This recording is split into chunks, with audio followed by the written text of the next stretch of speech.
Kabar kurang baik guys untuk komunitas panel surya di Indonesia guys, terutama untuk daerah Jawa, Madura, dan Bali.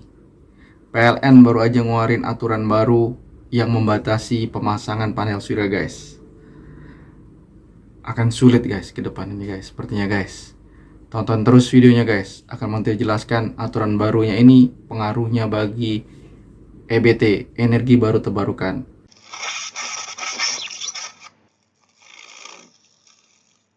Assalamualaikum warahmatullahi wabarakatuh. Kembali lagi guys di channel The Montir bersama saya Wisnu. Kali ini Montir mau nyampein kabar kurang bagus guys untuk komunitas panel surya di Indonesia, terutama yang berdomisili di Jawa, Madura, dan Bali. Karena per hari ini PLN baru aja ngeluarin aturan baru terkait pembatasan pemasangan PLTS atap guys. Jadi aturan baru ini ada 4 poin ya. Nanti Montir akan bahas satu persatu. Yang pertama adalah terkait kondisi over kapasitas guys. Jadi over supply di daerah Jawa, Madura, dan Bali. Ya, itu kondisi pertama di tahun 2002 ini.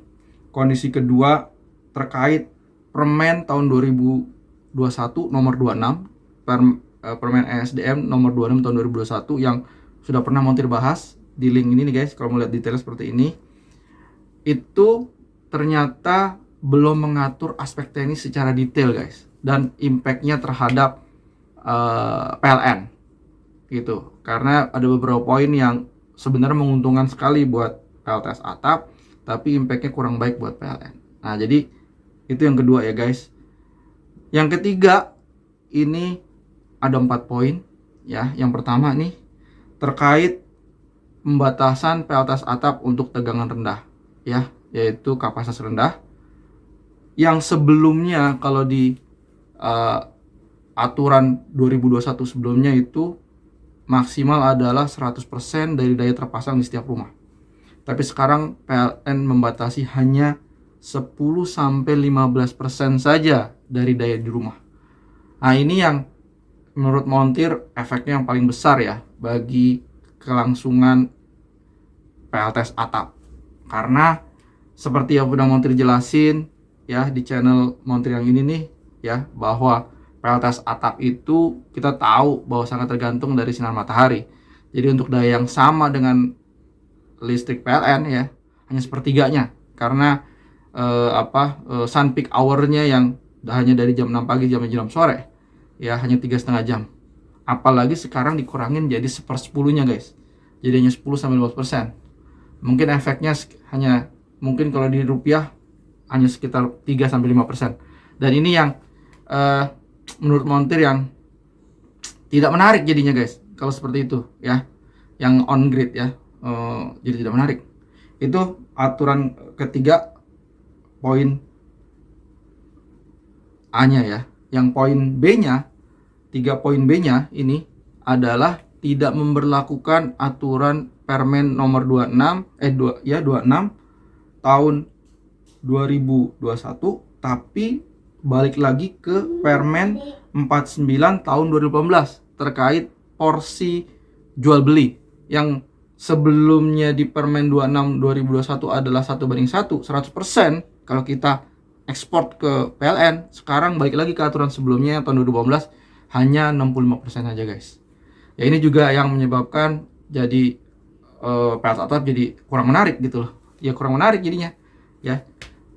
Yang ketiga terkait pemohonan untuk daya besar ya, untuk yang tegangan tinggi dan tegangan menengah.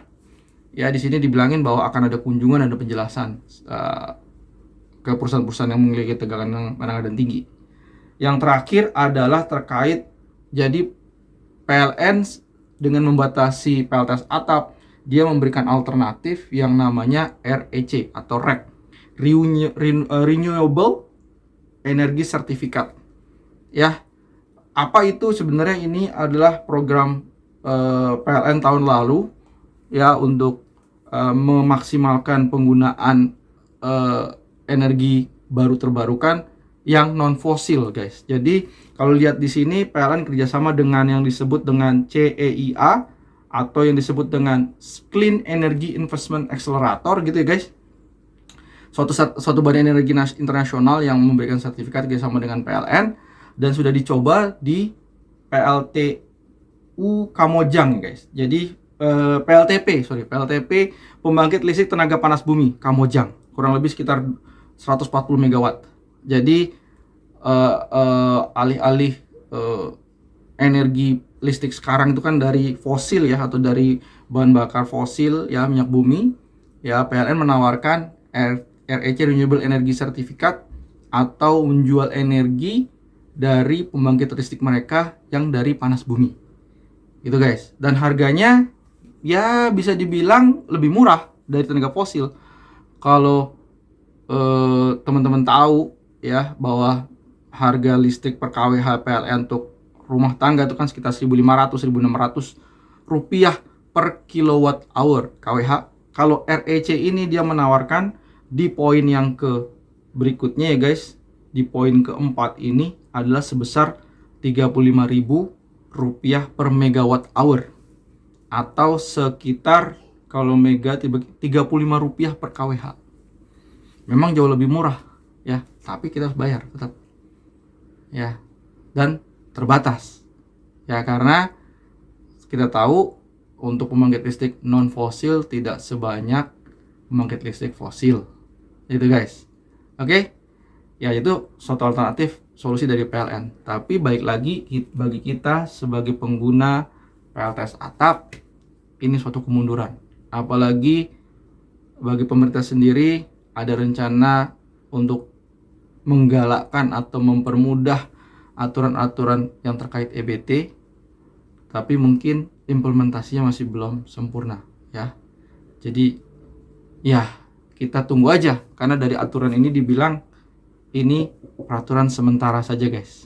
Yang keempat adalah tidak mengimplementasikan aturan pemerintah terakhir nomor 26 tahun 2001, tapi PLN malah balik lagi ke peraturan tahun 49 tahun 2018 ya. Apa itu aturannya, apa itu perbedaannya, bisa dicek di link montir ini. Montir udah jelasin setiap aturan yang dikeluarkan oleh kementerian ya, apa aja bedanya, apa kelebihannya. Jadi secara keseluruhan menurut montir ini suatu kemunduran ya.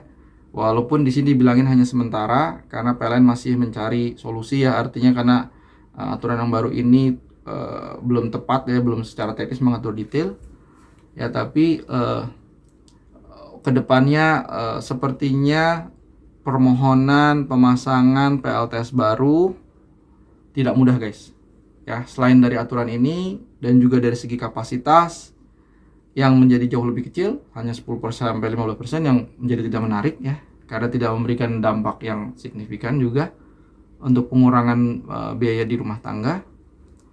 Dan dengan kondisi yang oversupply, mungkin implementasi juga akan dibatasi guys ya. Itu aja informasi yang bisa montir sampaikan. Semoga kedepannya bisa lebih baik.